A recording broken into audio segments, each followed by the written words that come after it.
आपण लहानपणापासून शिकलोय की दुसऱ्याला समजून घ्या, क्षमा करा, नातं टिकवण्यासाठी थोडंसं झुकलं पाहिजे. हे सगळं ऐकायला खूप चांगलं वाटतं. पण सायकोलॉजीच्या भाषेत सांगायचं तर कोणत्याही गोष्टीचा अतिवापर झाला की ती वस्तू निकामी होते. तसंच जेव्हा तुम्ही समोरच्याला अति समजून घेता, जेव्हा तुम्ही स्वतःचा आदर गमावून बसता, आज आपण बोलूयात कोणाला कुठपर्यंत समजून घ्यायचं. बघा, समजून घेणं ही एक टू वे स्ट्रीट आहे. म्हणजे दोन्ही बाजूनी प्रयत्न व्हायला हवा.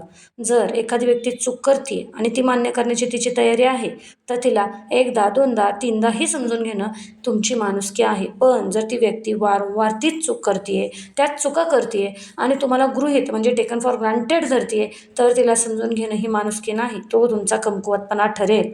सायकोलॉजीमध्ये याला हेल्दी बाउंड्रीज म्हणतात. कसं ओळखायचं की आता थांबायची वेळ आली आहे? तर या 3 खुणा लक्षात ठेवा. जेव्हा तुमचा आत्मसन्मान, सेल्फ रिस्पेक्ट धोक्यात येतो, जर समोरच्याला समजून घेताना तुम्हाला तुमचीच नजर चोरून जगावं लागत असेल ना, तर तिथे थांबलेलंच बरा. दुसरं, जेव्हा समजून घेणं हे फक्त तुमचं कर्तव्य बनतं, नात्यात तुम्ही फक्त तडजोड करताय आणि समोरचा स्वतःच्या अटींवर जगत असेल, तर ते नातं नाही, एक प्रकारची गुलामगिरी आहे. तिसरं, जेव्हा समोरच्याला त्याच्या चुकीची जाणीवच उरत नाही, तुमच्या समजूतदारपणामुळे समोरचा उद्धट होत चाललाय, तर तुमची समजूतदारपणाची ताकद आता त्याच्यासाठी परमिशन बनलेली आहे. तसं वागण्यासाठी एक परवाना बनलेली आहे, असं समजू शकता. एक लक्षात घ्या, प्रत्येक गोष्टीला मर्यादाही असते आणि मर्यादा असेल तरच ती गोष्ट सुंदर दिसते किंवा भासते. तुमच्या समजूतदारपणाला जर मर्यादा नसेल, तर लोक तुम्हाला कचराकुंडी समजायला लागतील. समोरच्याला त्याची जागा दाखवून देणं हे कधी-कधी त्याला समजून घेण्यापेक्षा जास्त गरजेचं असतं.